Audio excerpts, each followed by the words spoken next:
28 अक्टूबर 2021 को पड़ रहा है अहोई अष्टमी का व्रत, जिसे हम अहोई आठे भी बोलते हैं।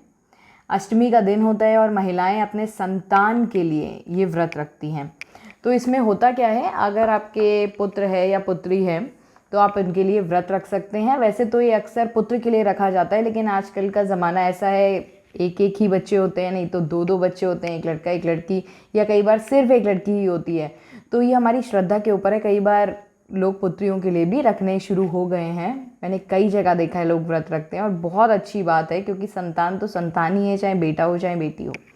तो देखिए, इस केस में अगर आप रख रहे हैं व्रत, तो कैसे किया जाए ये व्रत।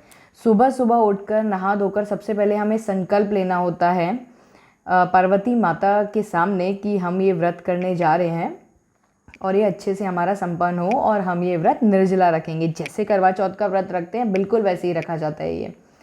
तो हमने पहले संकल्प लिया, उसके बाद हम पूरा दिन व्रत का पालन करेंगे।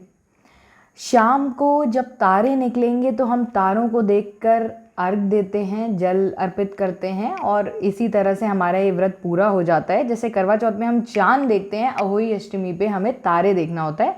तारे देख के अर्घ दे के हम खा सकते हैं। उससे पहले जिस तरह से करवा चौथ पे पूजन हम करते हैं, उसी तरह से ही अहोई अष्टमी पे भी हमें पूजन करना होता है। हमें शिव परिवार जो है वो सजाना होता है। वो सजाना कैसे है, आपके घर का जो ईस्ट डायरेक्शन है उसमें आप एक चौकी सजाएंगे, पहले सफाई करेंगे, चौकी रखेंगे, उस पर लाल कपड़ा बिछाएंगे, और उसके बाद शिव जी, पार्वती माँ, गणेश जी, कार्तिकेय जी, उनके कोई आपके पास चित्र हो वो रखिए। अहोई माता का एक कैलेंडर आता है जिसमें वो माता बनी होती हैं। अहोई माता पार्वती माता का ही रूप है। तो आप वो कैलेंडर लगाते हैं, आप कलश रखते हैं, जो प्रसाद आपने बनाया है वो रखते हैं, फल रखते हैं, और जब तारों को जल अर्पित करने का समय होता है उससे पहले ही आप अपनी पूजा करके रखते हैं। अब पूजा में आपने रोली चढ़ाई, माता को सिंदूर लगाया, अक्षत चढ़ाए, भोग लगाया, और उसके बाद आप कहानी पढ़ते हैं। अहोई माता की जो कहानी है, व्रत कथा, वो आपने पढ़ी। उसके बाद आपने आरती करी।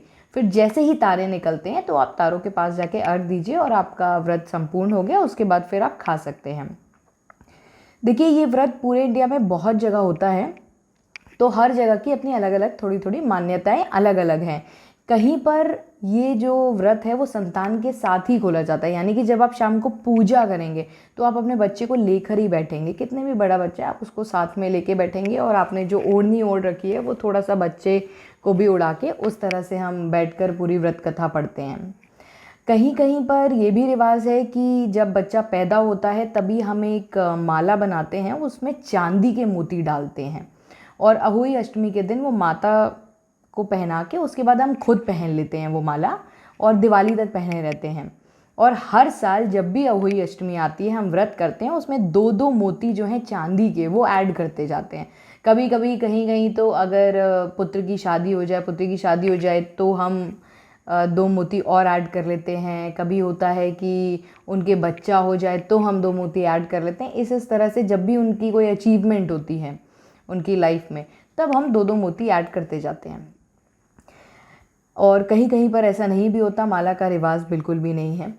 देखिए, अगर आपके यहाँ है कि आप माला रखते हैं और आप उसमें दो दो मोती ऐड कराते हैं, तो ये बहुत ही बढ़िया चीज़ है। क्योंकि अगर आपको ऐसा लगता है कि आपका जो पुत्र है उसका विवाह हो गया है लेकिन संतान नहीं हो रही है, तो आप पूजा करने के बाद वो जो माला है चांदी की, मोतियों की, माता के सामने रख के पूजा करने के बाद आप वो अपनी बहू को पहना सकते हैं। आपके जो पुत्र की जो वाइफ है आप उसको पहना सकते हैं, और दिवाली तक वो पहने रहें, या फिर आगे तक अगर वो पहनना चाहें तो पहने रहें। तो उससे क्या होता है, संतान प्राप्ति का जो चांसेस हैं वो बढ़ जाते हैं। वैसे ही अगर आपकी पुत्री है और उसको संतान प्राप्ति नहीं हो पा रही है, तो भी जब आप पूजा करेंगे अघोई माता की, आपने पूरा समर्पित करी वो माला, उसके बाद वो माला आप अपनी पुत्री को पहना दीजिए। जिसको भी ज़रूरत है आप उसको पहनाइए, और देखिए फिर संतान प्राप्ति में आसानी होती है। क्योंकि ये संतान के लिए ये व्रत किया जाता है, उनकी लंबी उम्र के लिए, उनके अचीवमेंट्स के लिए, कि वो बहुत अच्छा करें अपने जीवन में। इस बार का जो अहोई आठे का जो व्रत है वो बहुत ही ज़्यादा स्पेशल है, क्योंकि इस बार गुरुवार को पड़ रहा है और पुष्य नक्षत्र है। तो गुरु पुष्य नक्षत्र ये जो पड़ रहा है वो बहुत ही बढ़िया है, बहुत अच्छा फल देने वाला है। तो आपको कोशिश करनी है बिल्कुल दिल से, बहुत अच्छे से हर चीज़ आपको करनी है और व्रत रखना है। इसमें देखिए जो पूजा का समय है वो है 5:40 शाम को, तब से लेके 6:56 तक पूजा का समय है। तो इस बीच में आप पूजन कर लीजिए, कथा कर लीजिए। और तारों के निकलने का समय वैसे तो 6 बजे करीब है शाम को, लेकिन कहीं पर बारिश हो जाती है, कहीं पे बादल हो जाते हैं, मौसम ठीक नहीं होता, तो हो सकता है थोड़ा वेरी कर सकता है टाइम। जिस जगह पे आप पूजा कर रहे हैं उस पर डिपेंड करता है कि तारे कितने बजे निकलेंगे। और कहा जाता है अहोई अष्टमी के दिन चंद्रमा बहुत देर में निकलते हैं, तो कहीं कहीं पर तो ये भी रिवाज है कि चंद्रमा को देखकर अर्घ दिया जाता है। तो ज़्यादातर जगह तो तारों को देखकर ही देते हैं। तो अगर आप पहली बार कर रहे हैं ये व्रत, तो आपके आसपास जिस तरह से लोग कर रहे हैं, आपके जो फैमिली में जिस तरह से किया जाता है कि तारों को अर्घ देना है, तो आप उसी तरह से करें तो बहुत अच्छा रहेगा आपके लिए। और मन में विश्वास करके करें। अगर आप अभी नया व्रत आपने करना शुरू किया है, ये व्रत संतान प्राप्ति के लिए भी किया जाता है।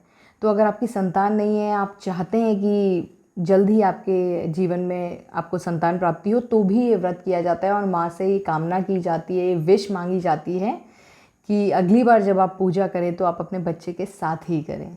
तो ये आपकी विश माता ज़रूर पूरी करती हैं। और कहा जाता है पार्वती माता जैसे गणेश जी और कार्तिकेय जी की रक्षा करती हैं ना, उनको सौभाग्य देती हैं, उसी तरह से वो हमारे भी बच्चों को रक्षा करेंगी उनकी और उन्हें सौभाग्य देंगी।